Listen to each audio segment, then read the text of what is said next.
Bom, boa tarde a todos e a todas. É uma satisfação que nós damos início a mais uma atividade do ciclo de conferências Estudos Avançados em Ciências e Humanidades, do ILEA, que estamos comemorando já o 5º ano da nossa 10ª atividade. O ILEA tem a sede no campus do Vale. A gente tem uma série de programações, debates. Nesse momento está vendo um filme sobre um escritor chinês, com o escritor e com a diretora chinesa do filme, lá no campus do Vale. Então, hoje temos 2 atividades. No dia 5 haverá também uma atividade lá no campus do Vale sobre indústria e inovação do Brasil, com o diretor da Faculdade de Economia, o professor Carlos Horn, e o professor Paulo Zerdeslack. E na sequência, se quiserem, tem na nossa página do Facebook tudo isso. E no YouTube nós temos 480 vídeos à disposição também. Bom, em primeiro lugar eu queria dar a palavra ao professor Marcelo, que tem a gentileza de trazer a sua turma, só para apresentar o pessoal.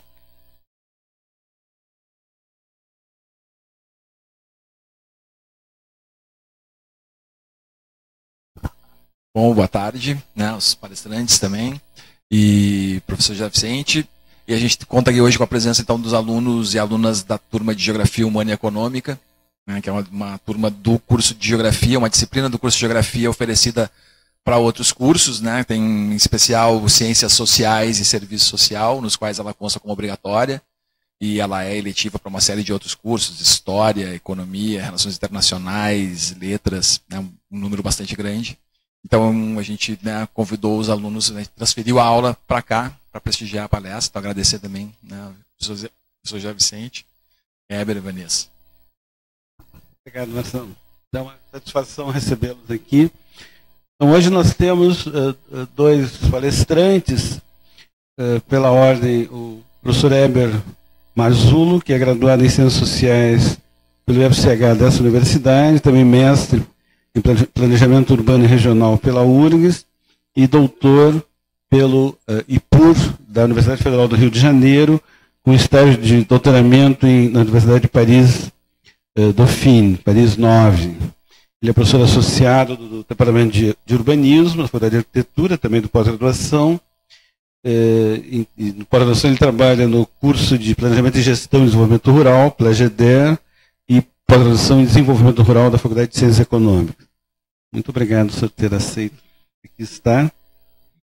Em seguida, nós teremos a minha colega, a professora Vanessa Marques, que é professora do pós-graduação e do Departamento de Sociologia dessa universidade, com pós-doutorado em Ciência Política e tendo feito também um estágio com o professor Boaventura de Souza Santos em Coimbra, no Centro de Estudos Sociais. E aproveito para convidá-lo. O professor Boaventura vai receber o título de doutor honoris causa da URGS no dia 8 de novembro, às 10 horas, no Salão de Atos. Estão todos convidados.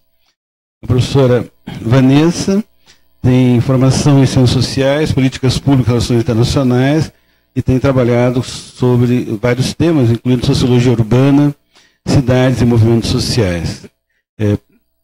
Portanto, professora adjunta do Departamento de Sociologia, do Pós-Graduação em Sociologia, e faz parte da Comissão Coordenadora do PPG em Sociologia e do Conselho do IFCH. Muito obrigado por ter aceito. Então, passo de início logo a palavra ao professor Heber, depois o professor...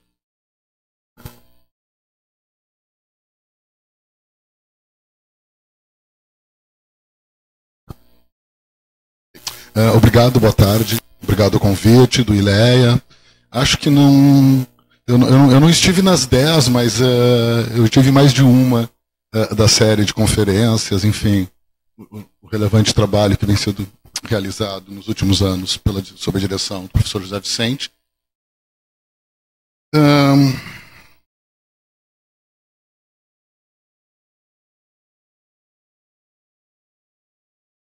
Tanto por acaso, quinta-feira eu estava, tenho a impressão que era no outro auditório, Poente. Tem um pessoal que estava lá, vão me ajudar total aqui então. Eu vou olhar para vocês, eles estão fazendo assim ou assim, conforme eu for acertando ou errando a referência. Mas enfim, era uma discussão com um colega, o professor Glênio Borer, que é um colega da Faculdade de Arquitetura, desse formato que, eu diria até infelizmente, nos cursos mais de escolas, se perdeu. Ele é um professor 20 horas que também trabalha na prefeitura, né, de Porto Alegre. Então ele acaba tendo um papel importante. Nós estávamos discutindo o 4º distrito, a princípio, o Cais do Porto, o 4º distrito entra hoje. E eu fazendo a crítica e ele fazendo, a princípio, uma defesa que começou sendo antes uma apresentação do andamento do projeto e algumas das questões que surgiram lá a partir da narrativa do professor Glênio eu vou trazer, né? E algumas eu vou provavelmente me repetir e outras serão novas também, porque remete a uma relação entre os dois projetos. A primeira questão que eu pensei em colocar hoje, mas na realidade no meu pensamento foi a última, porque foi agora depois do almoço, que, quando eu olhei o material da discussão da quinta-feira, e que eu tinha preparado para começar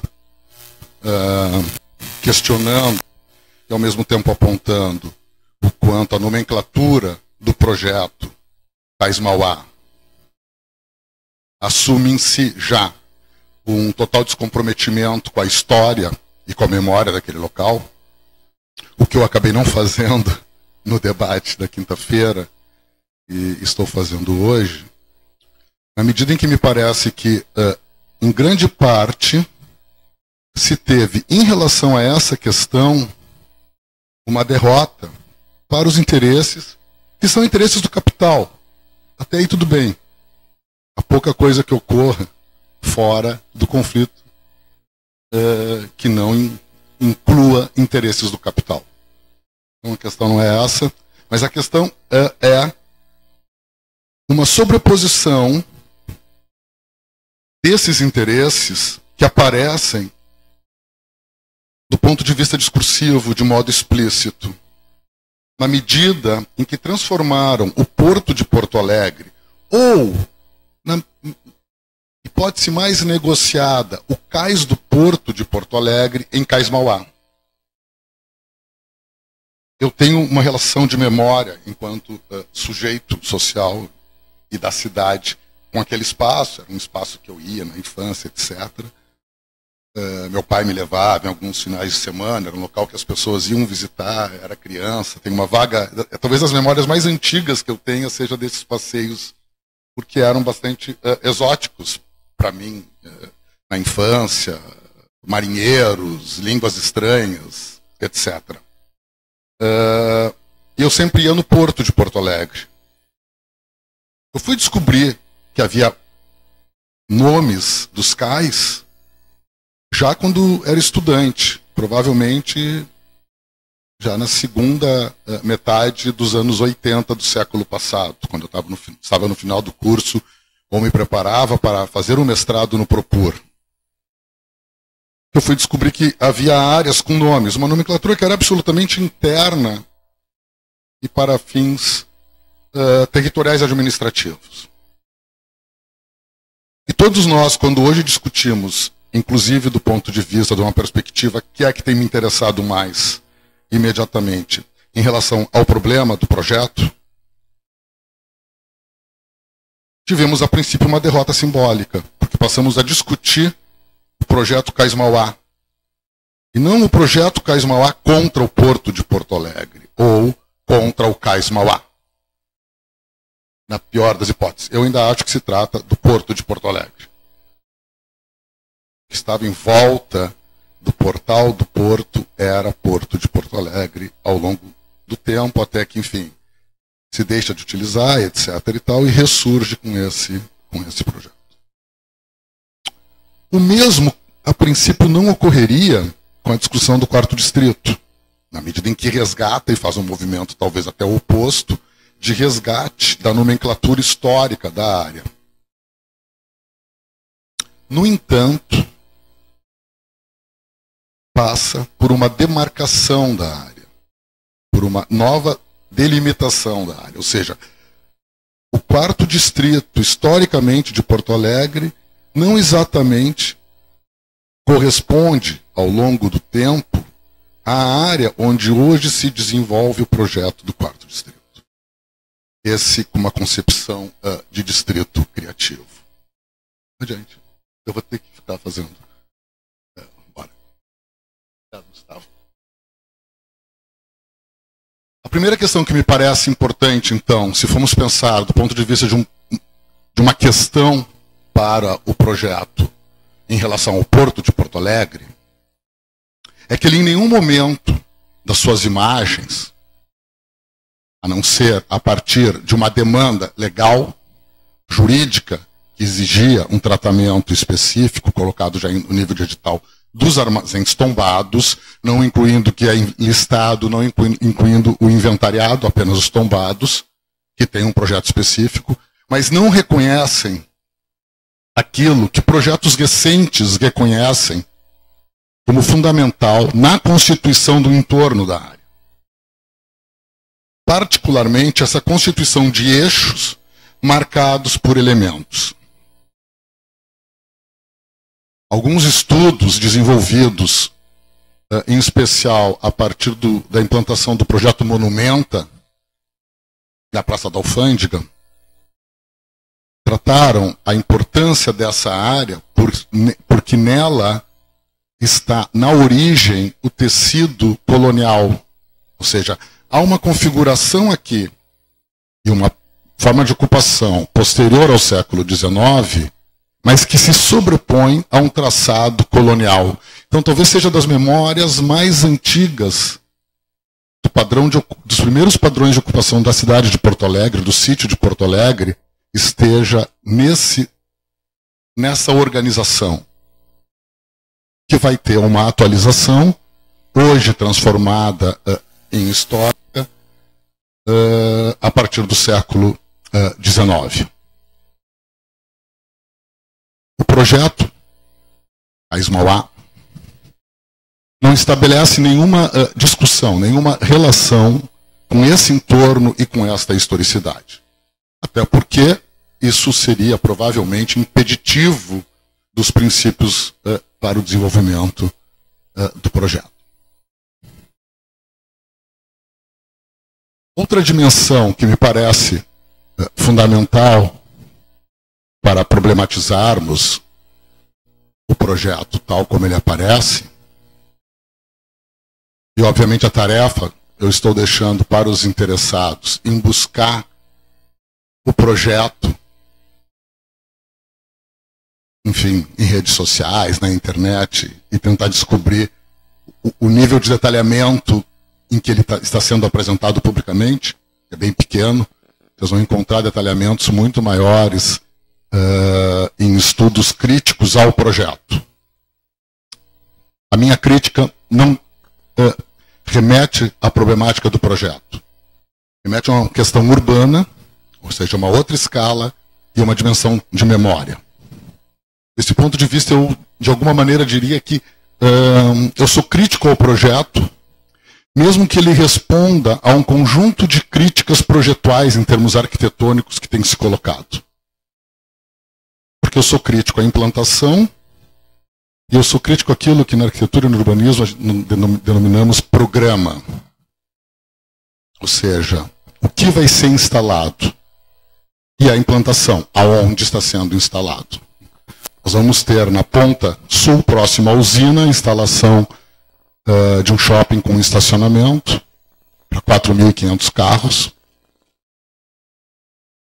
na versão mais publicizada do projeto, e no extremo norte, na altura da rodoviária, 2 torres a princípio de 15 pavimentos de escritórios. Eu entendo, com base numa determinada tradição do pensamento urbanístico, que esse tipo de implantação concentrado em determinados edifícios de determinadas funções, tende a gerar um anti-urbanismo. Eu entendo que a vida urbana depende da diversidade, e logo da diversidade que inclua edifícios com atividades distintas. certa forma, aqui eu estou remetendo a um clássico de crítica ao urbanismo moderno, da Jane Jacobs, que é um texto de 61, que, enfim, ressurge mais recentemente numa crítica do Frank Gehry, no livro publicado no Brasil com o nome de Cidade para Pessoas, que vão fazer a crítica do urbanismo moderno, esse que divide a cidade por funções e por grandes equipamentos monofuncionais com uma única função, como sendo responsável pela morte da vida urbana. À medida em que, ao terminar com edifícios com diversidade de atividades e áreas com diferentes atividades, termina com a circulação e logo com a animação urbana e a possibilidade que caracteriza, por princípio, a ideia de urbano, que é do encontro dos diferentes e o convívio entre iguais em diferentes pontos da cidade. Gostaria de dizer aqui também, em que pese grande parte dessas críticas normalmente projetarem como um ideal de cidade a pequena cidade, a crítica da Jacobs é na defesa da grande cidade, a grande cidade que é a Nova York, no caso do final dos anos 50 e início dos anos 60. Eu me filio a essa tradição. Acho que a grande cidade é uma experiência fantástica da modernidade ocidental, por permitir esse tipo de convívio entre os iguais e os diferentes. Desse ponto de vista, permitindo um aumento do espectro do grau de tolerância na medida em que nas grandes cidades podem se encontrar e conviver os diferentes, por princípio. Então, quando tu tem espaços delimitados para alguma função só, tu cria necessariamente uma deseconomia urbana, porque tu tem espaços funcionando em determinados horários e dias apenas. Pensemos, um edifício de escritórios vai funcionar de segunda a sexta, das 8 da manhã às 8 da noite, na maior parte do tempo.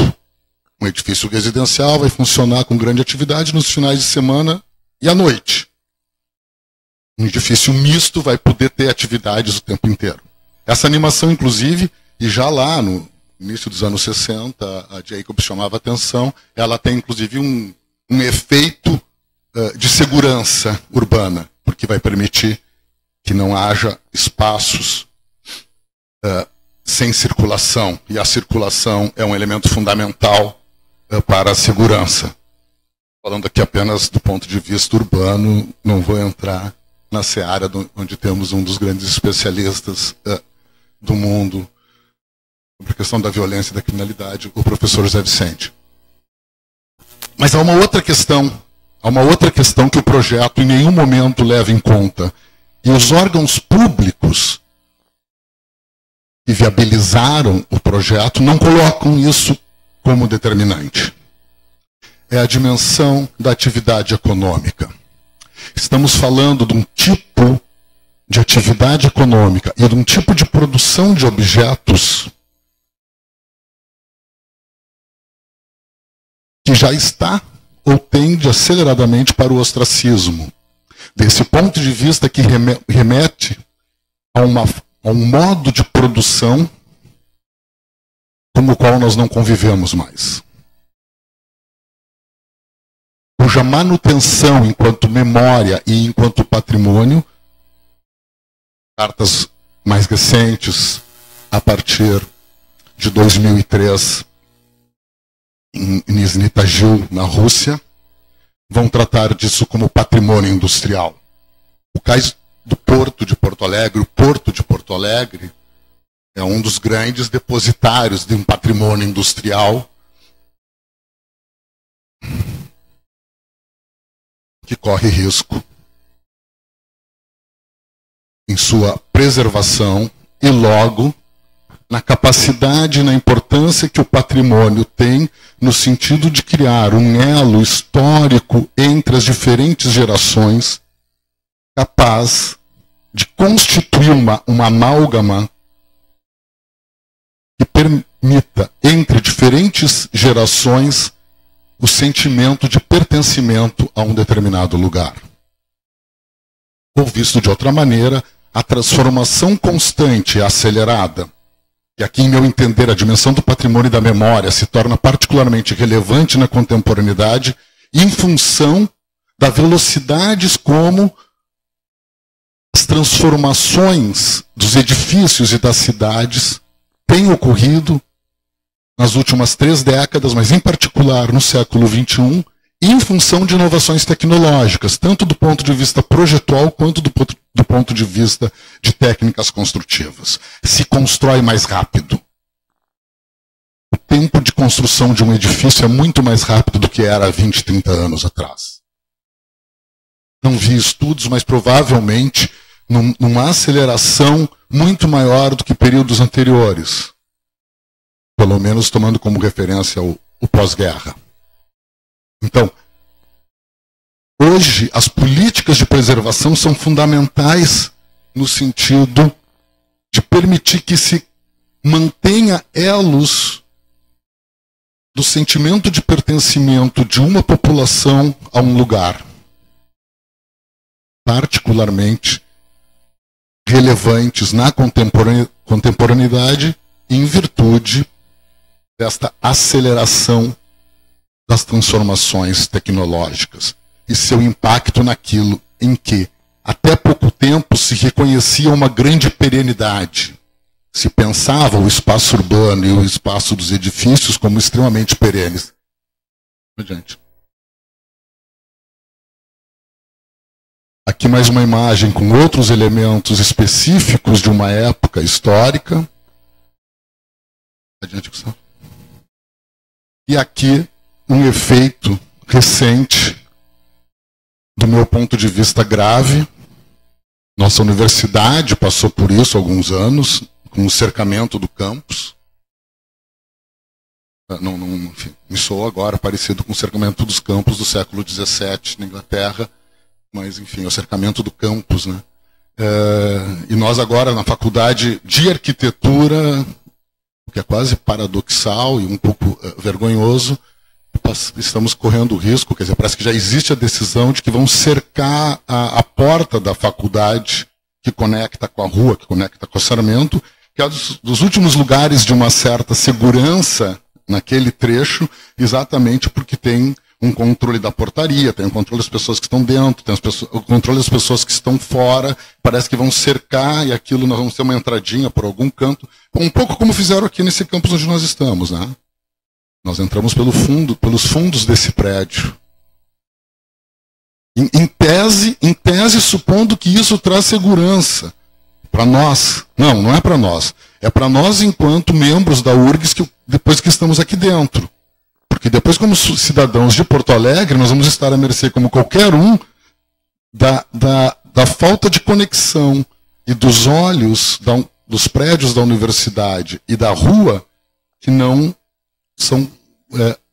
trocam olhares, porque nós estamos afastados, cindidos por cercas.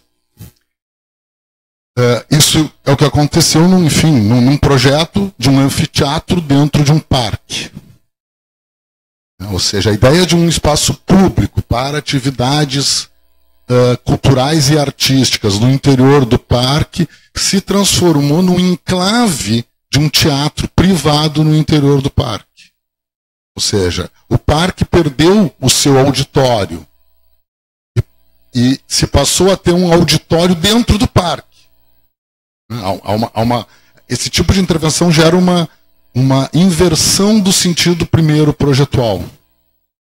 E curiosamente, né, de modo quase contraditório, no momento em que se deveria se dar conta que, antes, pelo contrário, os espaços públicos, quanto mais abertos, há uma discussão recente de projetos assim em São Paulo, de fazer projetos que não sejam separados da via e tenham a conexão. O último projeto do Paulo Mendes da Rocha, enfim, nós não temos em Nobel, mas nós temos os Pritzker, né, e o Paulo Mendes da Rocha foi o último a ganhar o Grande Prêmio Internacional de Arquitetura enquanto arquiteto brasileiro, que é o do Sesc de 25 de março, em São Paulo, um prédio que passou de uma articulação com o entorno do Centro Histórico de São Paulo, o mesmo acontecendo com um novo prédio, num pequeno lote, inclusive, na Paulista, próximo à Consolação, da nova sede do Instituto Moreira Salles, em São Paulo.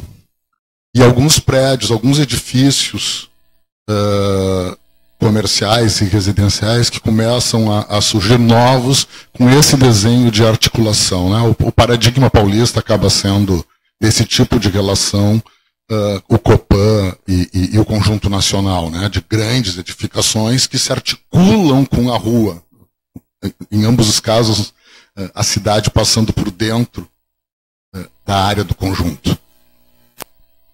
Aqui, e nós batemos recorde, né, em Porto Alegre, assim, nós somos os primeiros, nós somos os que temos mais, enfim. E em geral, nas áreas que se demonstram, fora a área mais central, assim, né, os lugares com mais segurança, esses tempos eu estava vendo um levantamento, tem se demonstrado como aqueles onde ocorre não a maior quantidade, mas a violência de maior intensidade. Ela vai ocorrer em volta dos condomínios, cercados, etc. Na vida comum aqui o sujeito rouba o iPad do publicitário na Padre Chagas, né? E isso tem uma grande repercussão. Enfim, mas os grandes assaltos que ocorrem em grandes condomínios fechados acabam inclusive sendo pouco publicizados em virtude de valores e bens que são roubados. Desculpa, Gustavo, desculpe a digressão sobre a violência, mas é que, enfim, o anfitrião me provoca um pouco. Aqui nós temos uma imagem também que remete a essa história do cais antes da construção do porto. Próximo, por favor, Gustavo. E aqui o porto em funcionamento, em 1922. Então vejam como são estruturas que têm uma importância do ponto de vista de uma narrativa da história da indústria em Porto Alegre fundamental. E na discussão quinta-feira foi possível entender melhor, inclusive, assim, o tipo de argumento, né, de certa maneira, da articulação entre a viabilidade econômica do projeto e a ação, no caso, do poder público municipal.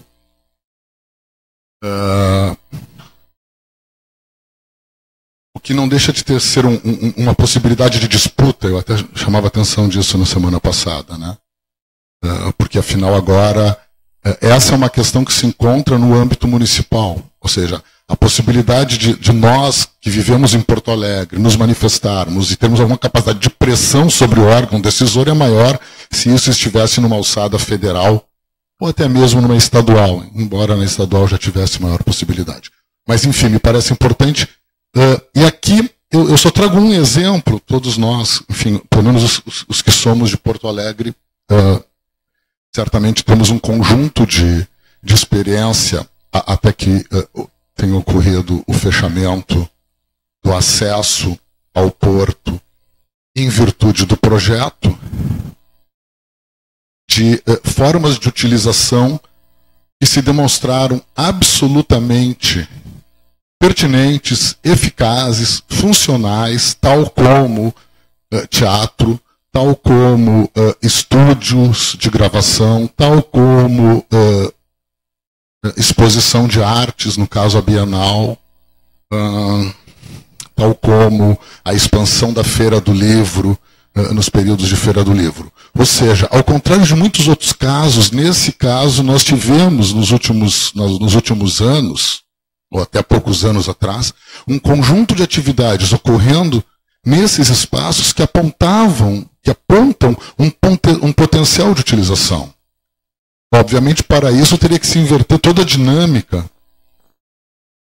Ela não poderia ser a partir de uma viabilidade econômica, mas antes a partir de determinados padrões de uso. E a gente tem vários exemplos no mundo a respeito. Eu tirei a parte que eu fico brincando em como o projeto é um projeto anacrônico. É como eu tenho chamado quando eu falo na discussão específica do CAIS. O projeto CAIS Mauá como sendo um projeto anacrônico, ou seja, não se faz mais isso em nenhum lugar do mundo. Não se faz mais Porto Madeiro, não se faz mais shopping em área central, não se constrói estacionamento, pelo contrário, se tira-se os carros, se impede, se proíbe. Então ele é um projeto, eu acho que De qualquer maneira, o local de implantação seria problemático em qualquer momento da história. Mas ele, enquanto projeto, é um projeto de cerca da minha idade, mais ou menos. Ele deve ter uns 50 anos, 50 e poucos anos de atraso, né, em relação àquilo, a uma época em que esse tipo de coisa era algo a ser buscado. Né? Ou seja, shopping center, estacionamento, torres de escritório. Hoje não. Hoje é exatamente o oposto disso. É muito mais a reciclagem de edifício, a convergência e a convivência de diferentes funções, de diferentes atividades no mesmo edifício, na mesma área, para garantir a animação urbana. É a criação de uma estrutura que priorize o deslocamento peatonal, veicular não motorizado, veicular motorizado de baixo impacto, coletivo e, por último, ou até não, sem chance, o projeto de Paris para as Olimpíadas, que saiu agora. Eu vou então agora falar um pouco do quarto distrito. Essa é a minha questão. Esse é o projeto, essa é a área de abrangência do quarto distrito. Não é a histórica, eu tinha até deixado aqui tirei a descrição do quarto distrito histórico. Ele é tremenda. É uma região muito maior que essa.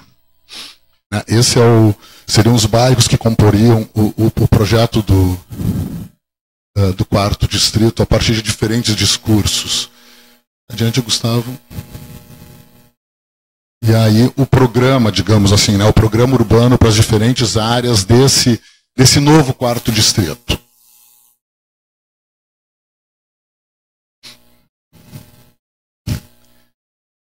A gente descobre umas coisas, eu não tinha visto aqui no slide, essa coisa da quadrilha design, né? Enfim, divertido isso.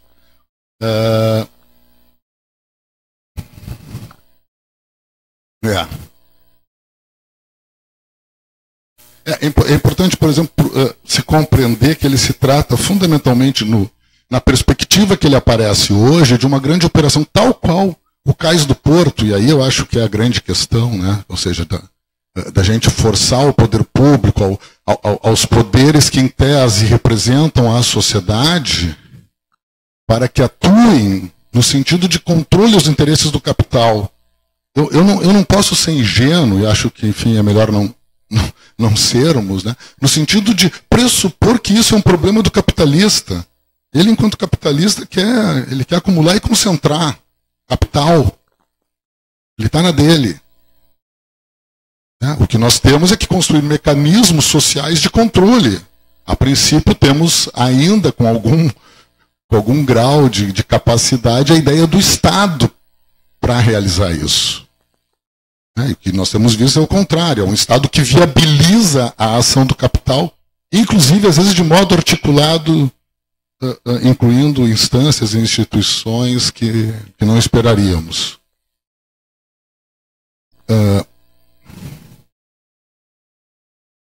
Por quê? Porque ele se trata de... Se nós pensarmos, por exemplo, o tal do perímetro de transição ali, por exemplo, ele está muito próximo de uma grande intervenção, aqui associando Cirela, Goldstein, né? Enfim, as grandes empreiteiras que surgem na época articuladas ao Minha Casa Minha Vida, e talvez não por acaso no momento de falência das que nos últimos 40 anos, dominaram esse mercado, também associadas ao Estado, né? Odebrecht, OAS e afins.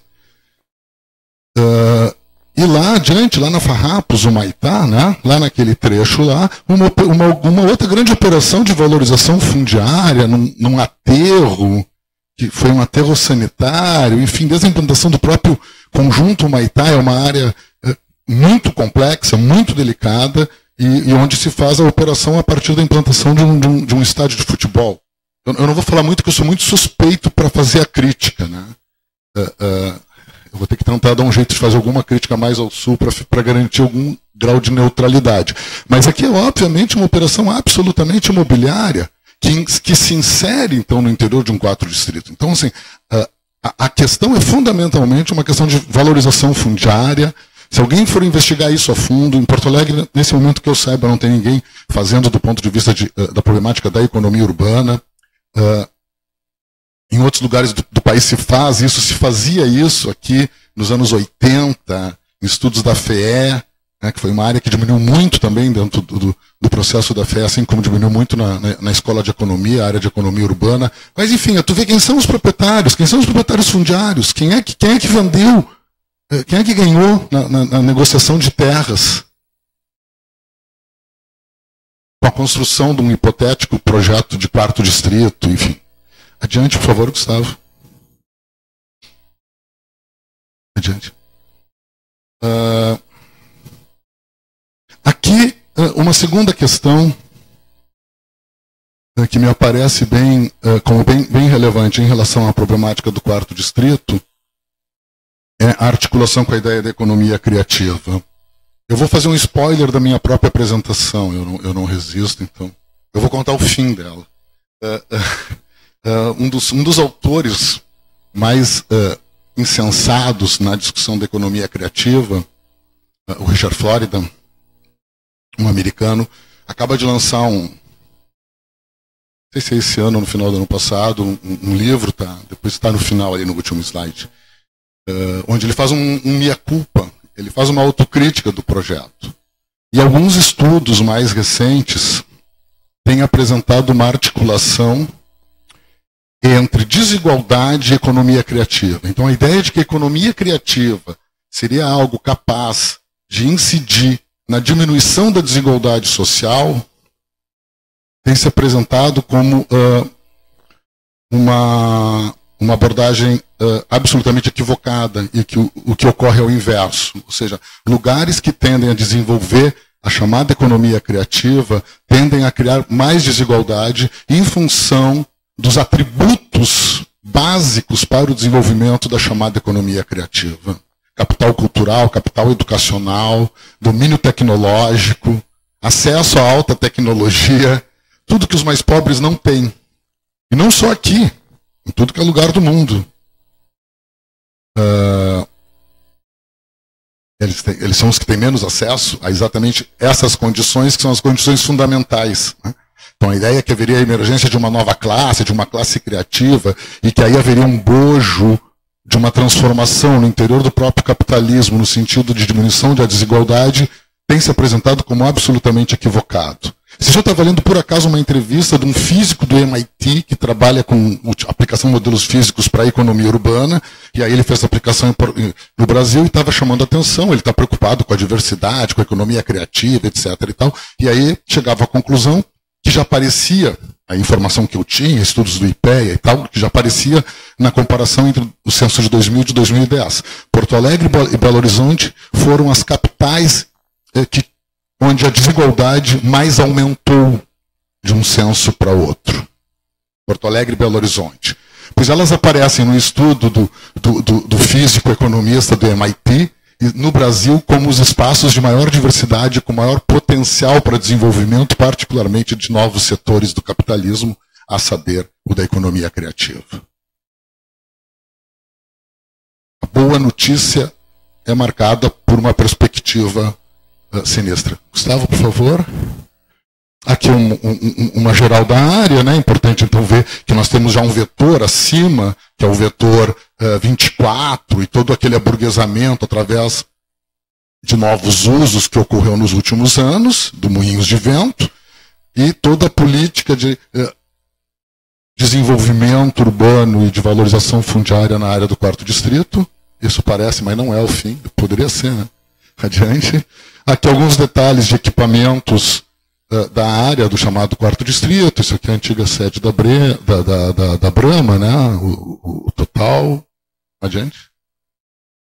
O Vila Flores, enfim. Adiante, vai ter mais Vila Flores interno. Enfim. O Distrito Cervejeiro. Enfim. E aí o livro do Richard Florida, mais recente, ainda não publicado no Brasil, né? Mas como é que a gente está incrementando a desigualdade, aprofundando a segregação, falindo a classe média dentro de um contexto instaurado por ele. Então me parece assim, que são projetos em que fundamentalmente o que falta é uma ação no sentido público de diálogo com os interesses imobiliários. O que ocorre é o contrário. É um esforço do agente público em viabilizar os investimentos privados, de acordo com os interesses dos investimentos privados. E não de criar as condições voltadas para os interesses da sociedade, da coletividade, e ver até que ponto e em que medida aquilo possa vir a ter áreas de interesse para o capital. Então, desse ponto de vista, me parece que os dois projetos permitem quase fazermos uma mesma crítica, em que pese sejam ações sobre áreas bem-vindas. O problema é o sentido da ação. A questão das áreas parece interessante, enfim, realmente são áreas de grande potencial e importante de se construir o projeto. O problema grave, me parece, é o sentido do projeto e algumas questões que eu tenho trabalhado de modo mais ou menos sistemático remetem a essa questão. Sobre a questão do quarto distrito, só para encerrar, eu orientei uma dissertação de Renata Carreiro Cardoso, e que ela mostra como uma narrativa jornalística, no caso a dos órgãos ligados à IRBS, né, a Zero Hora em particular, construíram os atores, os agentes, as áreas e as atividades a serem implantadas lá. Fazendo, inclusive, com que atores e agentes, quando falassem para esses órgãos de imprensa, estivessem, na realidade, concordando com aquilo que era proposto. O estudo faz esse trabalho de modo, inclusive, bastante uma dissertação de mestrado, tem algo de iniciação de trabalho, né?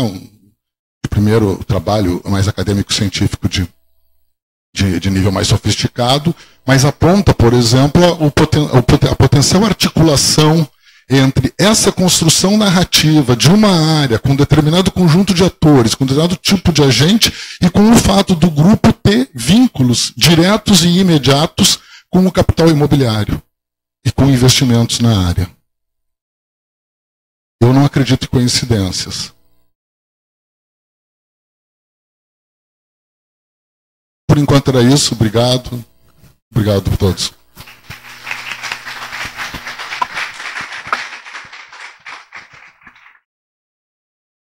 Bom, boa tarde a todos e a todas.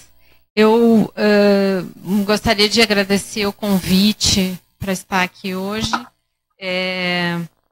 Convite feito pelo professor José Vicente, meu colega, no programa de pós-graduação em Sociologia. Também cumprimentar o professor Eber, que me acompanha aqui hoje nessa mesa. A minha abordagem vai ser uma abordagem mais micro. Por isso que eu achei importante ele apresentar esse contexto do urbano, porque eu vou focar mais na questão do conflito mesmo urbano e das interações sociais que se produzem no território. Então, o papel dos agentes e o que acredito que esteja ocorrendo nesta área, né? Bom, o que é interessante é que justo hoje, né, é o Dia Mundial do Habitat. Casualmente, então, no mundo todo, hoje, a partir de hoje, em todo mês de outubro, vai se discutir, né, discussões sobre a política de moradia no mundo. Então, o foco do Dia Mundial do Habitat é esse, né, a moradia. E no mês de setembro nós tivemos o mês das lutas aqui no Brasil, né, impulsionado pelos movimentos sociais.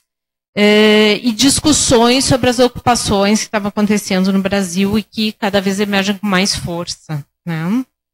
Então, a minha abordagem vai ser uma diferença sobre, no contexto urbano, mas mais sociológico e político, né? E como o urbanismo ele vai, de alguma forma, dialogando com esses elementos, né? Que a dimensão, então, espacial de uma população, a dimensão e densidade, que eu acho que aqui foi apresentada, né?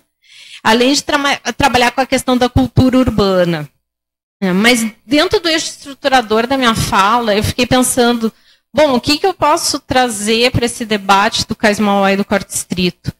Primeiro, eu acho que o tema conflito urbano é super adequado para esses dois projetos que estão tentando implementar na cidade. Eu acho que é muito adequado a gente pensar que hoje Porto Alegre, onde é que estão esses conflitos, está realmente no Quarto Distrito e no Cais Mauá. Né?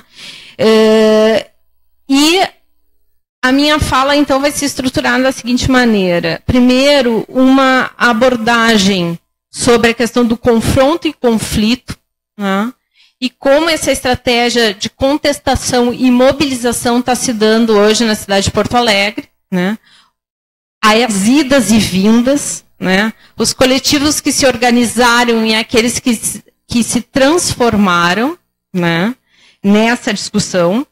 A reivindicação pela cidade, o sentido do pertencimento, o conceito de pertencimento, de pertencer a ela, de pertencer a Porto Alegre, e que projetos são esses que estão se implementando e se eu realmente me identifico com eles, né, ao falar.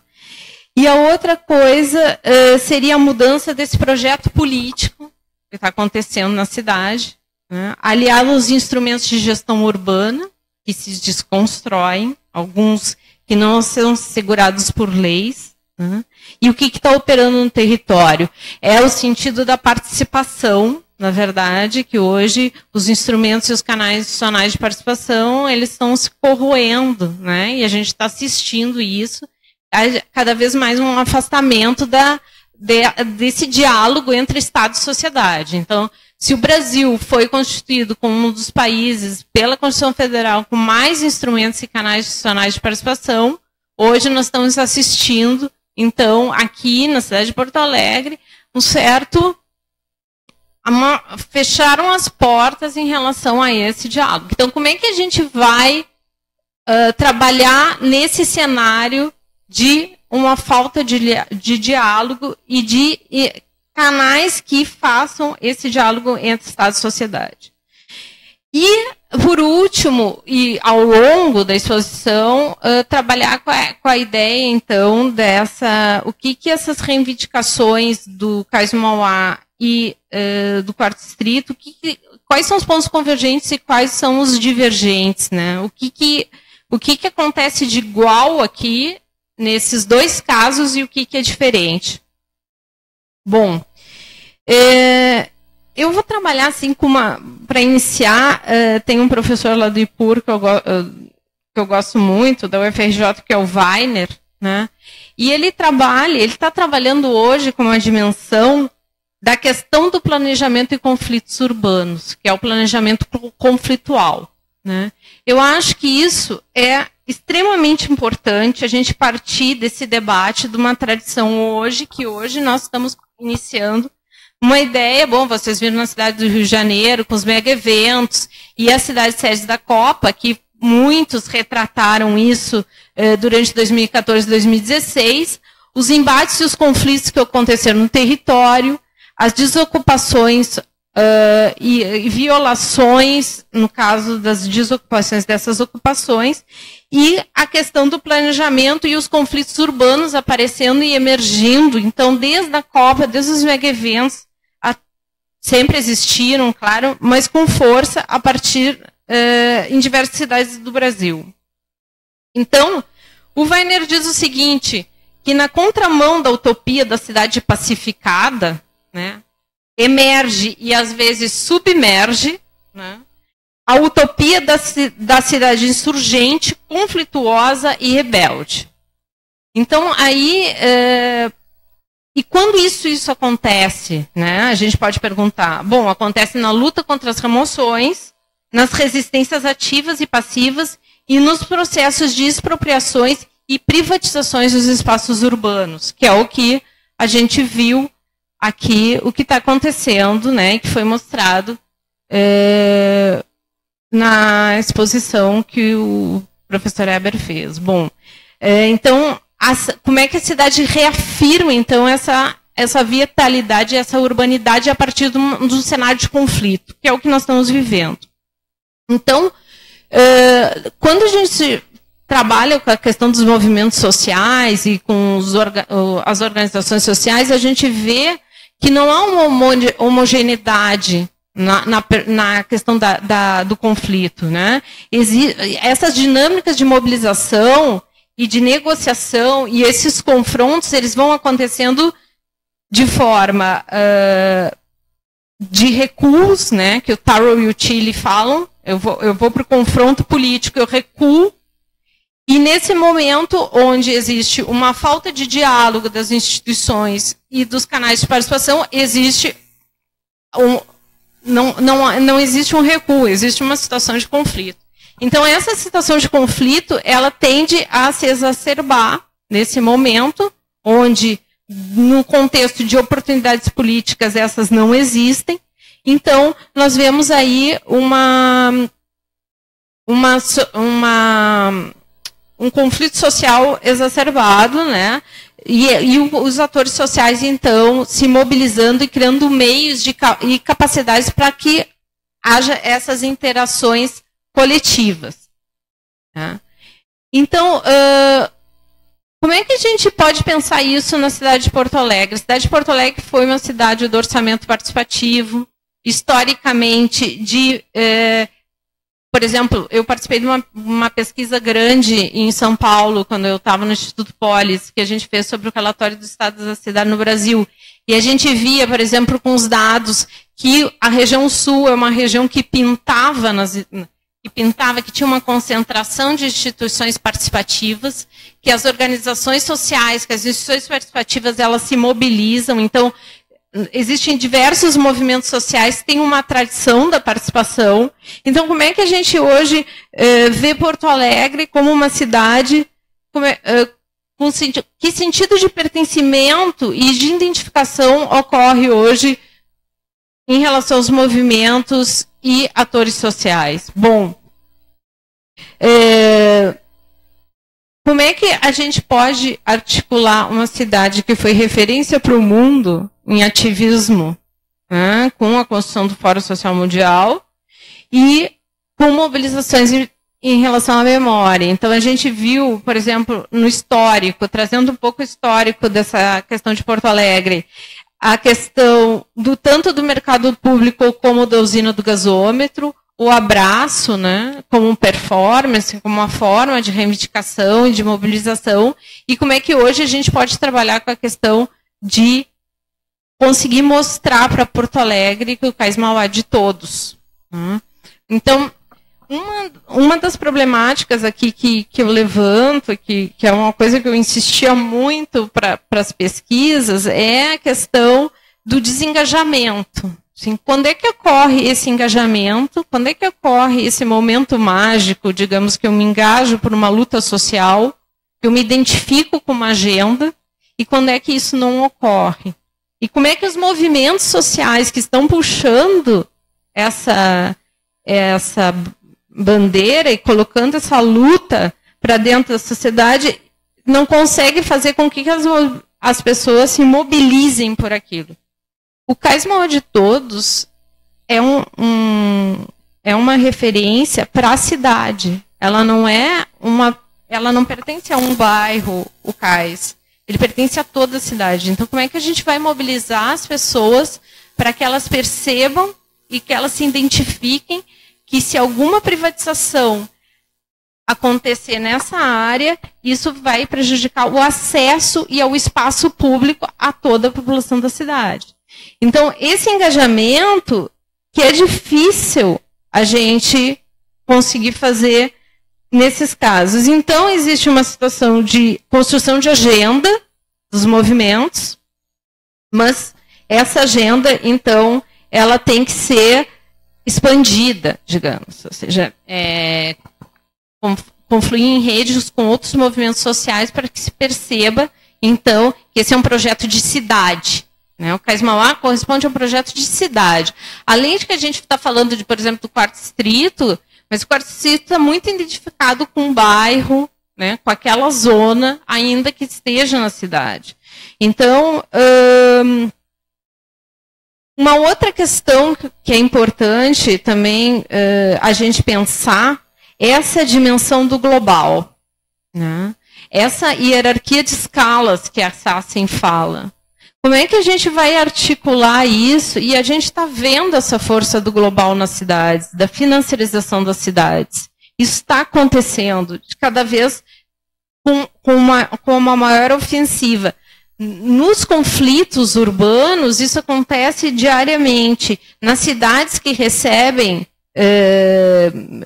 investimento estrangeiro para instalar empresas no seu território, isso acontece de forma constante. Então, como é que a gente articula, como é que a gente consegue trabalhar com essa influência do global no local? Então, essa cidade moderna e contemporânea, por exemplo, na nova agenda urbana, que foi realizada o ano passado na Conferência do Habitat 3 da ONU, que foi em Quito, a nova agenda urbana, ela trabalha muito com um ideal de cidade. Os organismos internacionais trabalham com essa ideia do ideal de cidade. Mas qual é a cidade real? O que a cidade real realmente está? O que está acontecendo? Quais são os conflitos que estão acontecendo na cidade real? Então, por exemplo, a nova agenda urbana contém elementos. Cidades resilientes, cidades modernas, cidades adaptadas ao novo contexto mundial, moradia para todos. Então, é importante ver como a globalização ela incide nessa questão do local, dessa hierarquia de escalas, e como é que se dá essa articulação global, nacional, regional, local. O Castells também dizia isso na questão urbana. Claro que ela lá atrás, mas é uma coisa que a gente consegue resgatar hoje. Como é que se articula essa estrutura de uma sociedade com esse fenômeno urbano? E isso é uma dialética que acontece constantemente. Essa escala internacional e a escala de dependência, ela vai caracterizando essas relações assimétricas na cidade. Então, o global também incide. E isso é visível na questão toda do Cais Mauá. Vocês viram a questão das empresas espanholas, modelo de cidade, que modelo de portos. Aqui também se falou, por exemplo,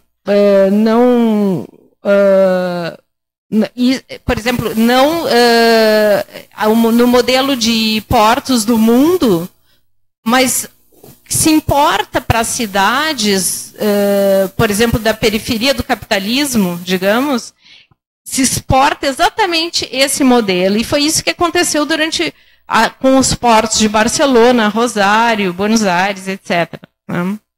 Então, no Cais Mauá isso acontece, implica compreender essa escala local e o global e como estão se articulando essas forças. Então, será que esses movimentos sociais que estão na cidade, eles vão conseguir resistir a essas influências do capital globalizado, do sistema, a partir de uma conexão com as empresas locais, nacionais e transnacionais? Então, todos esses atores eles estão conectados.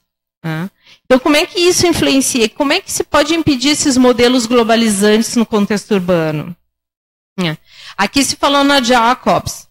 E a Jacobs, ela é incisiva nisso. Os shopping centers são a representação desses modelos globalizantes. E é isso que se quer também com essa transferência de modelos. Então, como é que essa influência do internacional em homogeneizar, na verdade, trabalhar com a questão da homogeneização desse padrão portuário, como é que se dá isso no nosso contexto? Porque a gente tem a nossa trajetória, o histórico do Cais Mauá, o histórico da cidade, e como é que a gente pode impedir que essas forças globalizantes do capital transnacional influenciam, então, no contexto local. Uma outra coisa é como é que nós vamos... vou contar uma história aqui. Eu estava em Barcelona fazendo um protocolo entre Porto Alegre e Barcelona. E aí nós estávamos na direção de urbanismo. E eu conto sempre essa história porque eu acho ela fantástica, no sentido de que como se transferem modelos, o modelo do shopping center, o modelo dos portos e o modelo de cidade.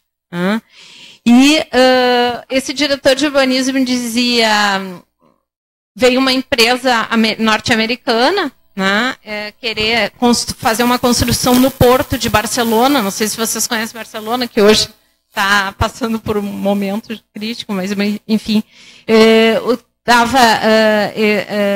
queriam construir no porto de Barcelona e fazer uma caixa fechada em frente ao mar Mediterrâneo. Era isso que os americanos queriam, instalar um shopping center na frente do mar Mediterrâneo. E eles diziam, não, a arquitetura é aberta ao mar. Ela tem que conversar, nós estamos na frente para o mar. E vocês voltem e refaçam o projeto. E aí eles voltaram, trouxeram o projeto e trouxeram com a mesma concepção de projeto. Uma caixa fechada de um shopping center na frente do mar. Aí vocês voltem e tragam um outro projeto. E aí no final eles disseram, então contratem um escritório daqui. E vocês não estão entendendo a relação da cidade com o mar. E o que eu quero dizer é que com a gente passa a mesma coisa no projeto do Cais Mauá. Passa a mesma coisa. Então, essa relação do entorno, da compreensão da cidade, de saber dialogar com ela e o que ela está oferecendo, exatamente essa concepção de um modelo globalizante de shopping centers, de projetos. Bom, e também perceber essa questão do heterogêneo, né, que são diversos agentes que estão operando ali e que influenciam nessa forma de organização social e quando emergem esses grupos heterogêneos que vão influenciar nessa cidade. Então, o que os movimentos sociais hoje reivindicam? Né? Os movimentos sociais, qual a estratégia? Né? Como eles se mobilizam? A gente tem hoje uma outra estratégia também de mobilização, que está muito no campo virtual, com as novas tecnologias de informação. Né? Então, isso também mudou a forma da performance, mudou a forma de engajamento, mudou a forma como os movimentos sociais se articulam. Né? Então, como os movimentos sociais vão operar dentro das instituições, num momento que nós estamos fechados para isso. Né? Eu acho que o movimento Cais Mauá de Todos está fazendo um processo bem interessante, né, de mudança em algumas estratégias, né, para operar dentro das instituições. Além disso, atuar em rede, né, com o movimento da cidade que queremos. Então, eu acho bem interessante essa nova estratégia, porque eu acho que o centro e o foco dessa mobilização teria que estar articulada com mostrar para a cidade que esse projeto é de todos, né, e despertar esse sentido do pertencimento da cidade, do valor que o Cais tem para cada um de nós, né, assim como foi o mercado público, no seu momento, assim como é a usina do gasômetro. Né. E no quarto distrito, eu acho que tem uma outra problemática, mas também é parecida com essa questão de hierarquia de escalas, que vai operar, essas empresas transnacionais, elas estão operando no território. A Sassen já está em outro momento, né, que nem ela teve no Habitat 3 também agora, ela está no momento já das expulsões, então ela tinha conceito de cidade global, eles explicavam a financiarização das cidades, ela continua, mas esse papel dos novos atores, dos atores das empresas transnacionais operando no território, mas ela já está no momento que é a terra urbana cada vez mais valorizada nessas grandes metrópoles e as pessoas sendo expulsas dela, né? Assim, então, todo o lado, o que levou, o que está levando a isso, esse movimento da financiarização das cidades. No caso do quarto distrito, nós temos um problema que eu acho que aí é a crítica, né, ao projeto, é que o projeto do quarto distrito teve várias modificações ao longo do tempo, ao longo da história. Né? Em um momento, ele foi identificado como uma zona de potencial tecnológico. Né? baseado com estudos comparativos, diversos estudos comparativos, entre eles o @22 em Barcelona. Né? Como se revitaliza esse distrito que é tão heterogêneo? É composto, portanto, por vários bairros e com uma concepção diferente cada um deles, que eu não vou entrar nesse detalhe. Mas como essa influência internacional também pode operar no 4º distrito. Né? E o perigo da gentrificação dessa área. Porque aí tem um papel, se a gente for falar da questão dos atores e dos agentes aí no território, no 4º distrito, tem um agente que está sendo central nessa discussão, que é o Vila Flores, que foi mostrado aí no mapa. Bom, qual o papel do Vila Flores em relação ao 4º distrito? Como é que o Vila Flores vai operar a relação com o entorno? Então, a Utiliarantes, ela tem um texto bem interessante que ela fala da estratégia fatal, a cultura nas novas gestões urbanas, e como a cultura pode levar à gentrificação de uma área. Né? Com aquilo que começa com uma coisa ideal ou ótima, ou que pode catalisar aquele entorno, mas que depois pode gentrificar. Então, é importante, ela diz, ver essa revitalização urbana, né, com um outro olhar. E não só com o olhar da parceria entre o público e o privado, né, ou com o privado com os fundos públicos. E aí, como é que se dá essa fabricação, muitas vezes, de consensos nesse momento, desse entorno? Né? Então, pensar quais os papéis terão esses agentes no território é fundamental. Que papel terá o Vila Flores no entorno? Com a Vila dos Papeleiros, com as prostitutas, com os artistas, com aquela zona que tem um potencial de economia criativa. Então, o que está acontecendo? Qual a articulação que vai existir com as ocupações que ocorrem naquele território? A 20 de novembro, a Violeta.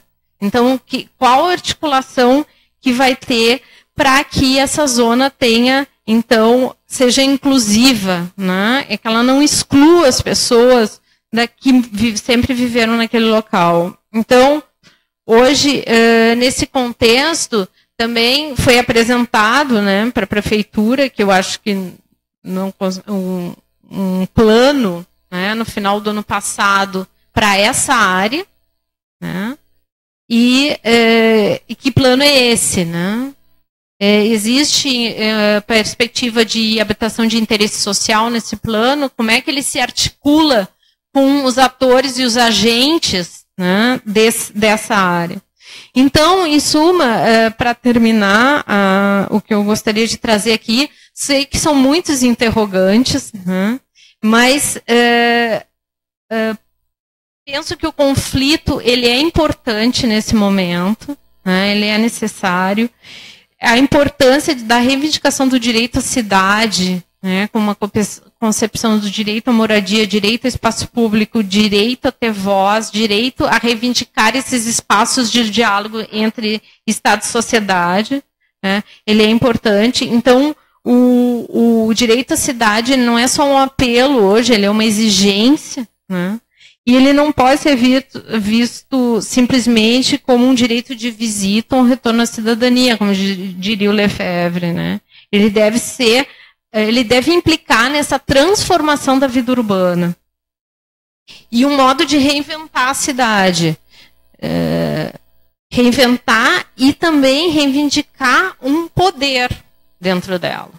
Que é o que o Harvey traz numa atualização do Lefebvre. A gente tem que reivindicar algum tipo do poder que essa globalização neoliberal, esse sistema financeiro global, esses agentes imobiliários podem impedir o acesso da cidade a todos.